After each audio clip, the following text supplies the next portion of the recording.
Hello student, स्वागत है आपका आदर्श एकेडमी के यूट्यूब चैनल पर। इस चैनल के माध्यम से हम उन बच्चों तक पहुंचते हैं जो बच्चे हम तक नहीं पहुंच पा रहे हैं। प्रोबेबिलिटी लेक्चर सीरीज चल रहा था।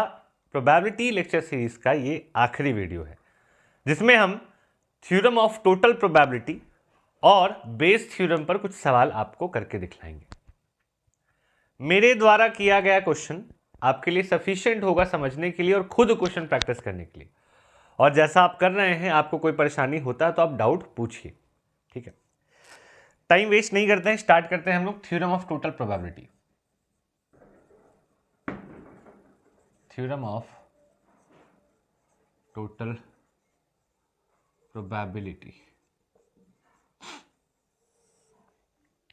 थ्योरम ऑफ टोटल प्रोबेबिलिटी, ये दो फॉर्मूला बेस्ड चीज हम लोग करने वाले हैं इस सेक्शन में, इस वीडियो में। एक का नाम है थ्योरम ऑफ टोटल प्रोबेबिलिटी और दूसरे का नाम है Bayes theorem.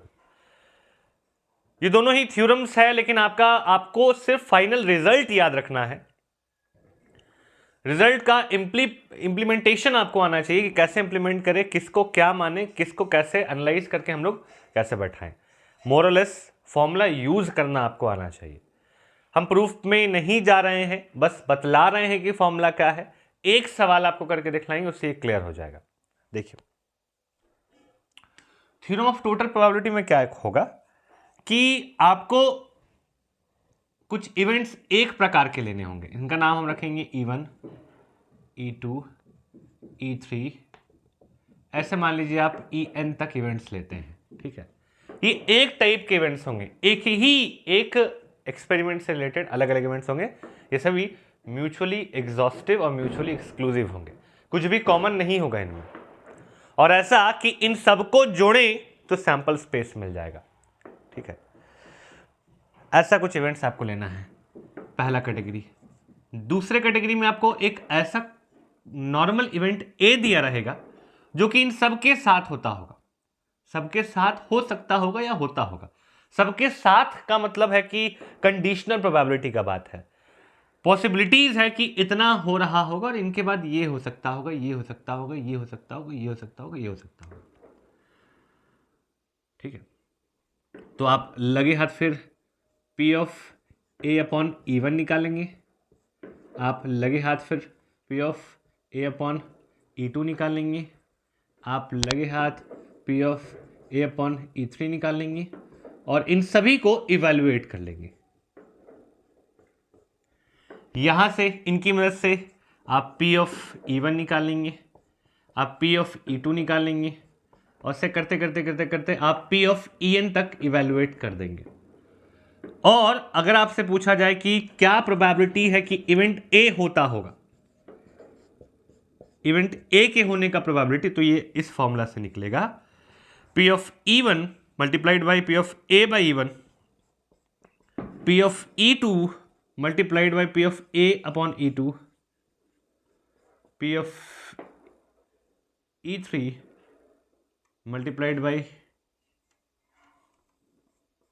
P of A by E3 and so on.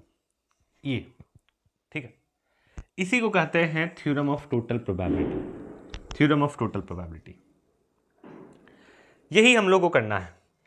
ये फॉर्मूला देख के अप टू द मार्क अभी आपको क्लियर नहीं होगा जब तक हम लोग इस पे सवाल ना कर लें। ध्यान से देखते रहिए।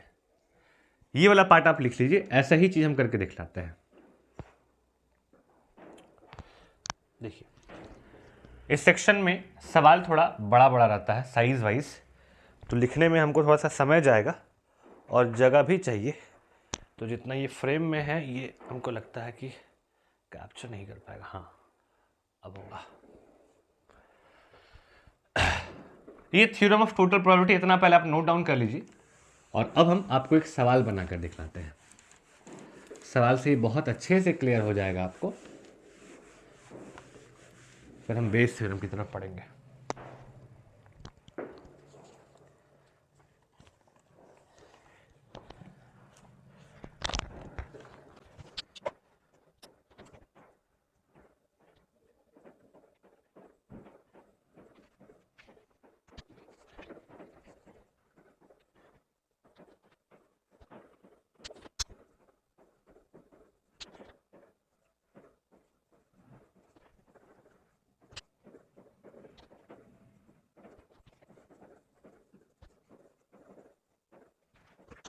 पहले इस सवाल को समझाते हैं और फिर आराम से इसका सलूशन निकालेंगे। सवाल में दो कैटेगरीज का इवेंट हम लोग निकालेंगे। एक का नाम हम लोग E1 रखेंगे, E1 मतलब E1, E2, E3, E से स्टार्ट होगा, और एक का नाम हम लोग A रखेंगे ताकि छाटने में अंतर हो।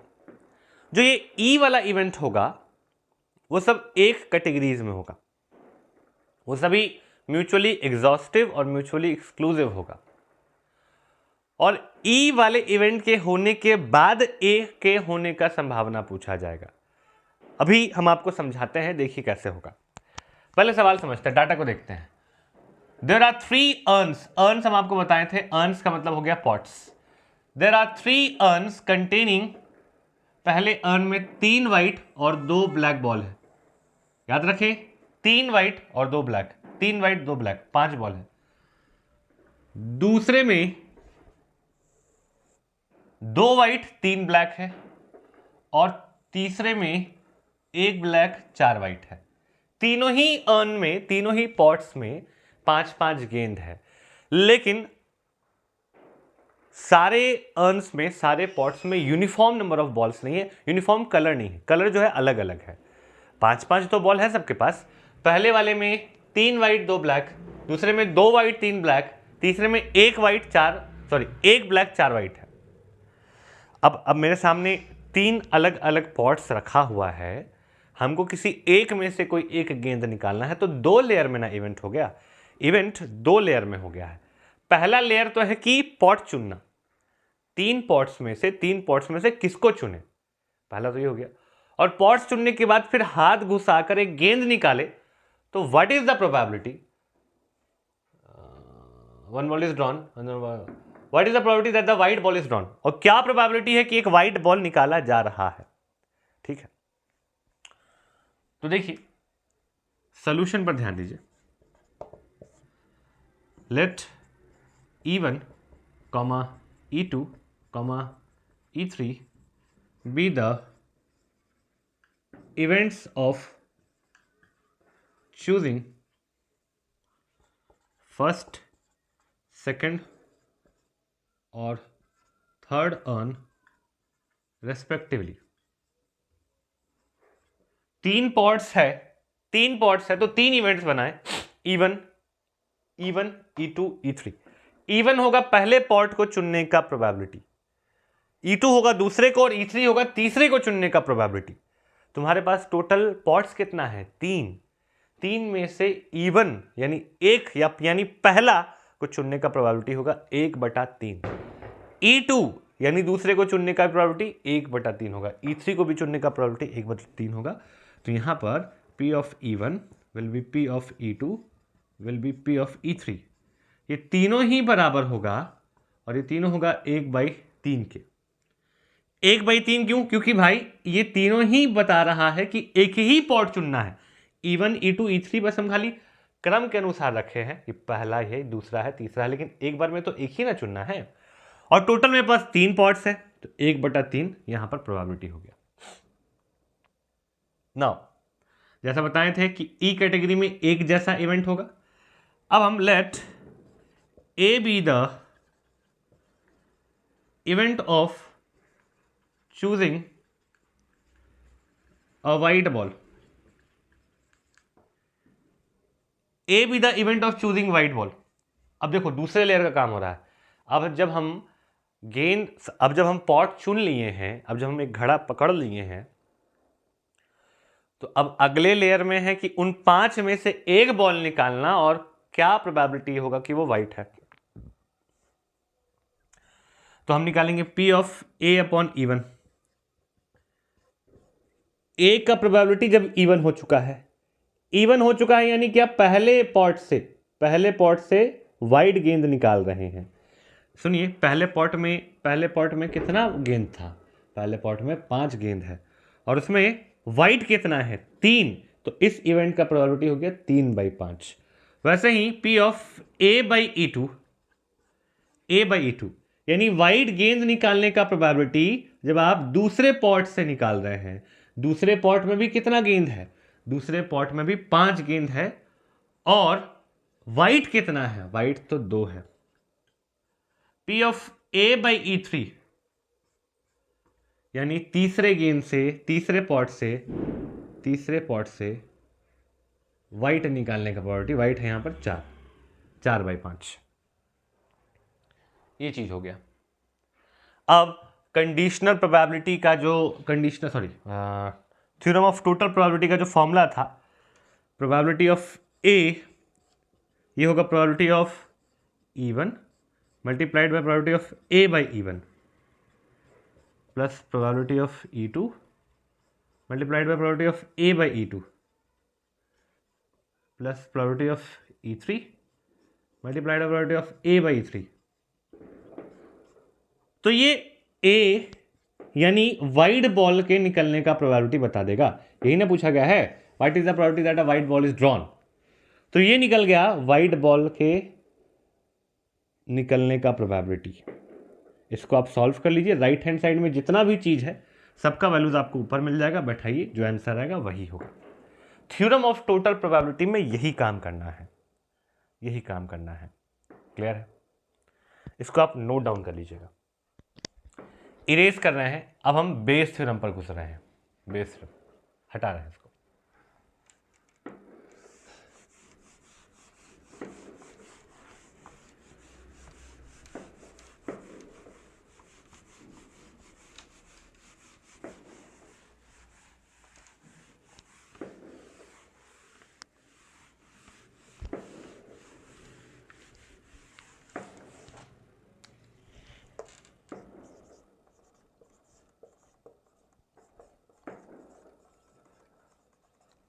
बेस थ्योरम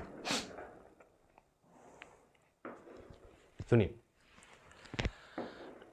इसके पहले वाले सवाल में जिस टाइप का सिनेरियो था ना, वैसा ही सिनेरियो यहां पर होने वाला है, लेकिन पूछा कुछ और जाएगा, पूछा कुछ और जाएगा।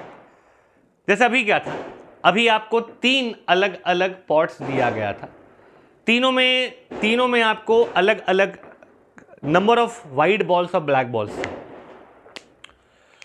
आपसे पूछा गया था कि क्या प्रोबेबिलिटी है कि वाइट बॉल ही निकले, ठीक है, और कुछ बोला नहीं गया था, वाइट बॉल ही निकले ये पूछा गया था।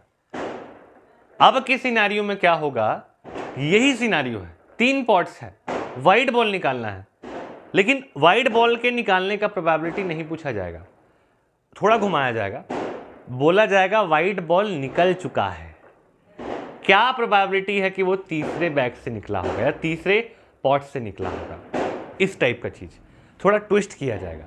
उस जगह पर बेस थ्योरम लगेगा, उस जगह पर बेस थ्योरम लगेगा।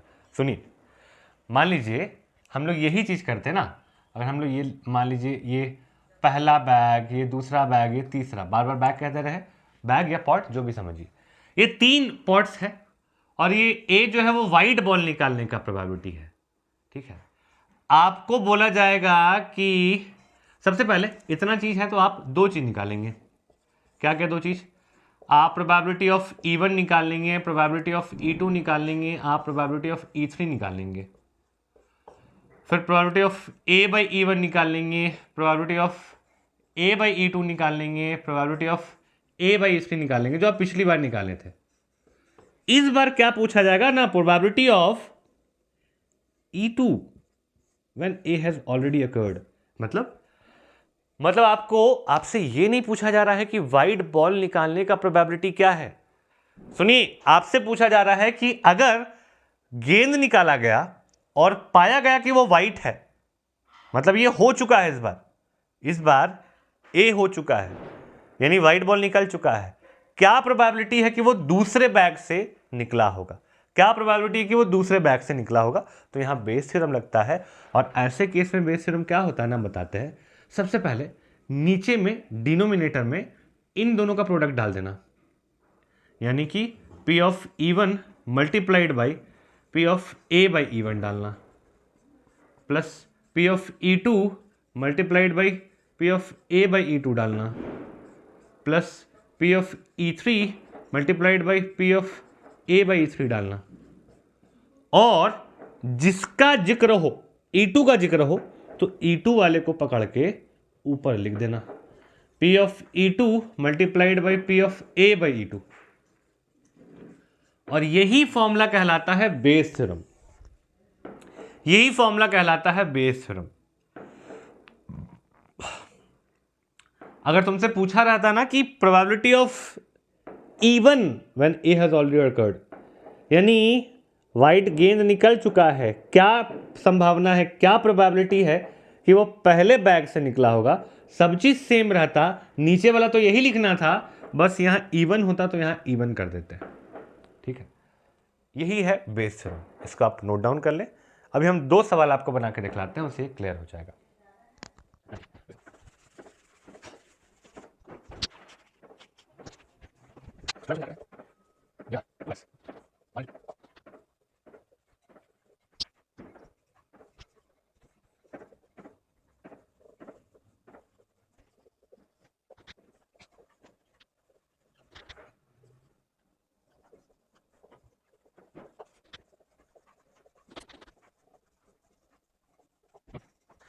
सवाल समझे पहले, उसके बाद सॉल्यूशन देखेंगे। सवाल में यहां पर 2 बैग्स का जिक्र है, फर्स्ट बैग, सेकंड बैग। पहले बैग में 3 वाइट और 4 ब्लैक बॉल है। कुल मिला के पहले बैग में 7 गेंद है, 3 सफेद रंग का और 4 ब्लैक कलर का। दूसरे बैग में 5 और 6 का कॉम्बिनेशन है, 11 गेंद है, 5 white 6 black. One of the ball is drawn at random from one of the bags, यानी दोनों बैग में से कोई एक बैग चुना गया और उस एक बैग में से कोई एक गेंद निकाला गया, and is found to be white. Bag में पहले तो बैग चुना गया, फिर बॉल चुना गया, और ये पाया गया कि वो बॉल वाइट है। Find the probability that it was drawn from the bag 1। क्या प्रोबेबिलिटी है कि वो पहले बैग से निकाला गया होगा? क्या प्रोबेबिलिटी है कि वो पहले बैग से निकाला गया होगा? तो इसमें भी 2 लेयर में काम हो रहा है। पहला लेयर है बैग चुनना, पहला बैग, दूसरा बैग। यहां पर इनको हम E1 E2 नाम देंगे। फिर E1 में भी घुस के वाइट बैग निकल सकता है, E2 में भी घुस के, सॉरी बैग बोल दिए, E1 में भी घुस के वाइट बॉल निकल सकता है और E2 में भी घुस के वाइट बॉल निकल सकता है, और वाइट बॉल निकला है तो क्या पॉसिबिलिटी होगा, क्या संभावना होगा कि वो पहले बैग से निकला होगा? ये बेस थ्योरम का सवाल है। आइए सॉल्यूशन देखिए। Let E1, E2, let E1 and E2 be the events of getting, events of choosing first and second bag respectively। देखिए बैग के गो है, बैग तो 2 गो है। E1 यानी पहला बैग चुनना, बैग तो हम एक ही चुन रहे हैं ना, तो प्रोबेबिलिटी ऑफ E1 ये हो जाएगा 1/2। 1 क्यों? क्योंकि हम एक बैग चाहते हैं। 2 क्यों? क्योंकि हमारे पास टोटल 2 बैग्स है, और यही प्रोबेबिलिटी P ऑफ E2 का होगा। E2 में भी हम एक ही बैग चाहते हैं, टोटल 2 बैग्स है, ये 2 निकल चुका। Let A be the event of choosing a white ball. White ball choose करने का इवेंट ए ले लिए, P of A by E1। P of A by E1 यानी कि हम वाइट बॉल निकाले होंगे पहले बैग से, वाइट बॉल पहला बैग से। पहला बैग में कुल मिला के गेंद कितने हैं? 3 और 4, 7 गेंद है मेरे पास। वाइट चुनने का प्रोबेबिलिटी, वाइट कितना है? वाइट है 3, तो ये हो गया 3/7। P of A by E2 का मायने ये हुआ वाइट बॉल चुनने का संभावना जब हम सेकंड बैग से निकाल रहे हैं, सेकंड बैग से वाइट बॉल चुनने का संभावना। सेकंड बैग में बॉल कितना है? तो 6 वाइट और 5 ब्लैक, उल्टा बोल दिए, 5 वाइट और 6 ब्लैक, 11 बॉल है टोटल। हमको चाहिए वाइट है 5, तो 5/11। सारा डाटा निकालनी है, सारा डाटा निकालनी है।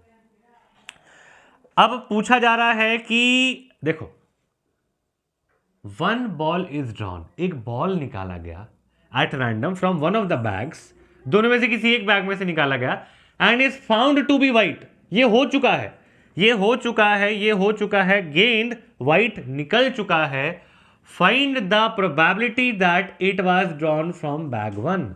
आपको यह पता करना है कि क्या संभावना है कि बैग वन में से निकाला गया होगा। बैग वन यानी इवन, यानी आपको ये इवेंट फाइंड करना है, P of even by A find करना है, P of even by A. By में ए है मतलब कि ये ए हो चुका है, वाइट गेंद निकल चुका है, इवन के होने का प्रोबेबिलिटी पूछा जा रहा है। बेस थ्योरम, इवन वाला ऊपर है ना, तो P of even multiplied by P of A by E one divided by P of even multiplied by P of A by E one plus P of E2 multiplied by P of A by E2। बताए थे कि इस category का जितना भी लोग होगा उसको नीचे मल्टीप्लाई कर देना, जोड़ देना है, और जिसका बात हो उसको ऊपर रखना है, जिसका बात हो उसको ऊपर रखना है। आप सॉल्व करिएगा, आपको आंसर मिल जाएगा। सारा डाटा आपके पास है, सारा डाटा आपके पास है, ये 1, ये 2, ये 3, ये 4। इसको सॉल्व करके आप इसका आंसर निकाल सकते हैं। ये काम हम आप पे छोड़ रहे हैं। ये था बेस थ्योरम का एक मॉडरेट लेवल का सवाल। इसी टाइप का सब सवाल है, सब ऐसे ही बनता है। एक और सवाल हम आपको बनाकर दिखलाते हैं, तब आपको और ज़्यादा क्लियर होगा। इसको कर रहे हैं हम erase.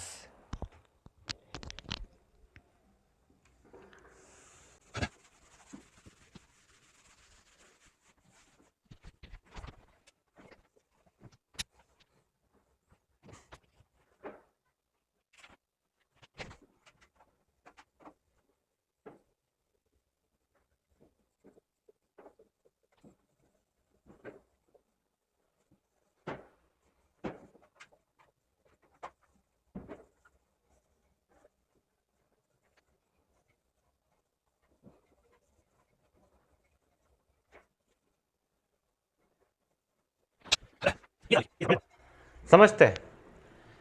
In a bulb factory, machines A, B, C manufactures 60%, 20% and 15% of the total production respectively। एक बल्ब फैक्ट्री है जिसके पास 3 मशीन्स है, A, B, C नाम का, और कोई एक मशीन सारा नहीं बनाता, तीनों मिलकर बनाता है। जो टोटल प्रोडक्शन होता है उसका 60% मशीन A, 25% B और 15% C बनाता है। आप ऐसे समझे कि अगर 100 बल्ब का प्रोडक्शन हुआ होगा तो 60 बल्ब A का, 25 B का और 15 C का बनाया हुआ होगा, of the total production respectively. Of their respective outputs 1%, 2% and 1% are defective. जितना भी उन लोग बनाता है ना, ए जो है जितना टोटल बनाया उसका 1% तो गड़बड़ बनाता है, बी 2% बनाता है, सी भी 1% बनाता है। A bulb is drawn at random from the total product and it is found to be defective. Find the probability that it was manufactured by C. देखो, जब सुबह मशीन चालू हुआ, तीनों मशीन अपना अपना प्रोडक्शन किया, तीनों का जो निकाला हुआ सामान था सबको मिला दिया गया, मिक्स कर दिया गया, तीनों ही डिफेक्टिव बनाता था। हम एक बल्ब चुने और पाए कि वो डिफेक्टिव है, तो तीनों पॉसिबिलिटी है ना कि वो ए का भी बना हुआ हो सकता है, बी का भी और सी का भी। आपसे पूछा जा रहा है कि क्या प्रोबेबिलिटी है कि वो मशीन सी के द्वारा बनाया गया होगा। तो आइए सबसे पहले हम लोग कुछ नामकरण करते हैं। हम लोग यहां पर E1, E2, E3 नाम देंगे। Let E1, E2, E3 be the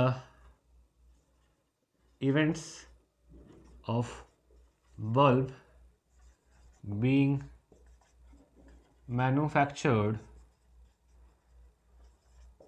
by A, B and C respectively।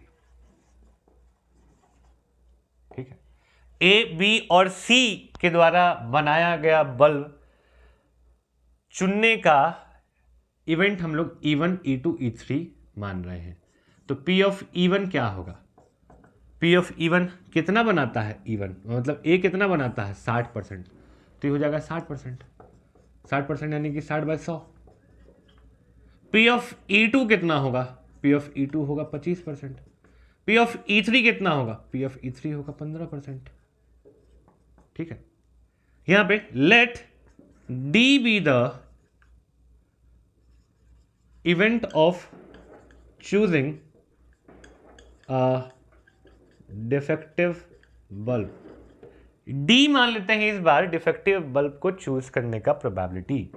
तो P of D upon E1, D upon E1 का मतलब क्या होगा? यानी डिफेक्टिव चुनने का प्रोबेबिलिटी जब आप E1 से चुन रहे हैं, E1 से चुन रहे हैं, तो E1 यानी मशीन ए कितना परसेंट डिफेक्टिव बनाता है? 1%, 1%। उसी तरीके से P of D upon E2 का मतलब डिफेक्टिव बल्ब का प्रोबेबिलिटी जब डिफेक्टिव बल्ब मशीन बी के द्वारा बना हुआ है, बी कितना बना रहा है? 2%। और P of D upon E3 यानी मशीन सी के द्वारा बना हुआ डिफेक्टिव बल्ब, ये भी कितना है? 1%। ये तीनों डाटा आपके पास आ चुका। अब आपको बोला जा रहा है कि एक बल्ब निकाला गया और पाया गया, a bulb is drawn at random and is found to be defective. Bulb निकाला गया और पाया गया कि वो डिफेक्टिव है, find the probability that it was manufactured by C के द्वारा निकाला गया, सी के द्वारा बनाया गया डिफेक्टिव बल्ब पूछा जा रहा है। आप बल्ब निकालें, डिफेक्टिव पाएं, तो ये नीचे आ गया। अब सी के लिए हम लोग क्या चुने थे? E3 चुने थे। तो आपको P of E3 by D निकालना है। और इसके लिए सबसे पहले जो कॉमन सा चीज़ है वो ये दिखेगा। हम लोग को नीचे में लिखना है P of E1 multiplied by P of A by E1 plus P of E2 multiplied by P of E थोड़े D है, P of D by E2 plus P of E3 multiplied by P of D by E3। और जिसके बारे में बात हो रहा है ना उसको ऊपर लिख देना है P of E3 multiplied by P of D by E3। ऐसा सारा डाटा आपके पास ऊपर में है, डालिए और काम हो जाएगा। 25% को आप लिख लीजिएगा 25/100, परसेंट में यानी कि डिवाइडेड बाई 100। आप सारा वैल्यूज डालिए, सॉल्व करिए, आपका आंसर आ जाएगा। तो ये कहानी है बेस थ्योरम का सारा क्वेश्चन एक जैसा ही रहता है, इसमें ज़्यादा दिमाग नहीं लगाना पड़ता है। और दोनों ही बोर्ड्स में CBSE जैक में क्वेश्चन आता है जो कि बनता है आराम से। इतना देख के आपको मैक्सिमम चीज़ समझ में आ गया होगा। आप बनाइए, कोई परेशानी होता है पूछिए। प्रोबेबिलिटी जैक के हिसाब से हम लोग का ख़त्म हो गया है।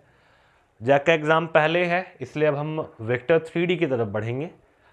प्रोबेबिलिटी लेक्चर सीरीज़ को हम लोग यहीं पर पॉज कर रहे हैं। जैक के सिलेबस के हिसाब से प्रोबेबिलिटी हो चुका। आज का क्लास यहीं तक। Thank you very much.